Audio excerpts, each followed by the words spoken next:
ഈശോമിശിഹായ്ക്ക് സ്തുതിയായിരിക്കട്ടെ.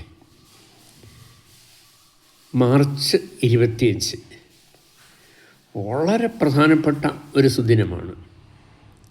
മംഗളവാർത്ത തിരുനാൾ ദിനം. പരിശുദ്ധ അമ്മ മംഗളവാർത്ത ശ്രവിച്ച ദിവസം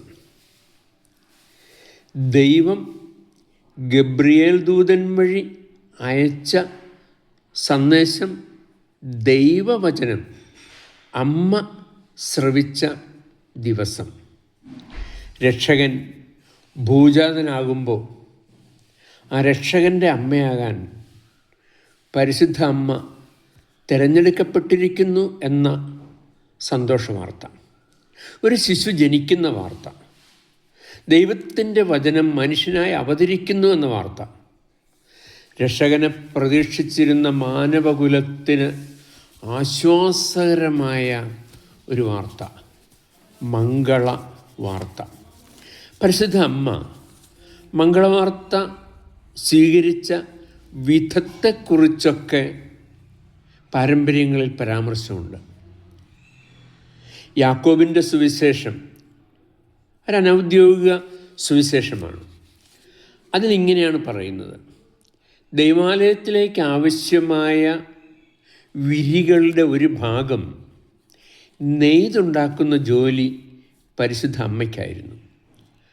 ആ വിരി നെയ്തുകൊണ്ടിരിക്കുന്നതിനിടയ്ക്കാണ് അമ്മ ഇത്തരത്തിലൊരു വചനം ശ്രവിക്കുന്നത്.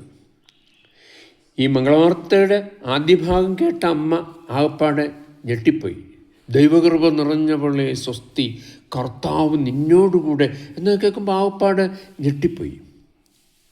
ഒരു കുടവുമായി വെള്ളമെടുക്കാൻ പോയി എന്നൊക്കെയാണ് പറയുന്നത്. തിരിച്ചു വന്നിരുന്ന് ജോലി തുടരുമ്പോഴാണ് രണ്ടാമത്തെ ഭാഗം: മറിയമേ, നീ ഭയപ്പെടേണ്ട, ദൈവസന്നിധിയിൽ നീ കൃപ കണ്ടെത്തിയിരിക്കുന്നു. നീ ഗർഭം ധരിച്ചൊരു പുത്രൻ പ്രസവിക്കും, അവൻ ഈശോ എന്ന് പേരിടണം. ഇതൊക്കെ അങ്ങനെ കേൾക്കുകയാണ്. പരിശുദ്ധ അമ്മ സംശയമൊക്കെ, ഇതെങ്ങനെ സംഭവിക്കും, ഞാൻ പുരുഷനെ അറിയുന്നില്ല, അങ്ങനെയുള്ള കാര്യങ്ങളൊക്കെ പറയുന്നുണ്ട്. അപ്പോൾ ദൂതൻ പറയുകയാണ്, പരിശുദ്ധാത്മാവ് നിൻ്റെ മേൽ വരും, അത്യുന്നതൻ്റെ ശക്തി നിൻ്റെ മേൽ ആവസിക്കും. ഇത് കേട്ട് കഴിഞ്ഞപ്പോൾ പിന്നൊന്നും പറയാനില്ല, എല്ലാം അങ്ങ് സമ്മതിക്കുകയാണ്. ഇതാ കർത്താവിൻ്റെ ദാസി, ദൈവത്തിന് തന്നെ സമർപ്പിച്ചുകൊണ്ട് പൂർണ്ണമായ വിധേയത്വം പ്രഖ്യാപിക്കുന്ന വചനങ്ങൾ. ഇതാ കർത്താവിൻ്റെ ദാസി. ആമേൻ.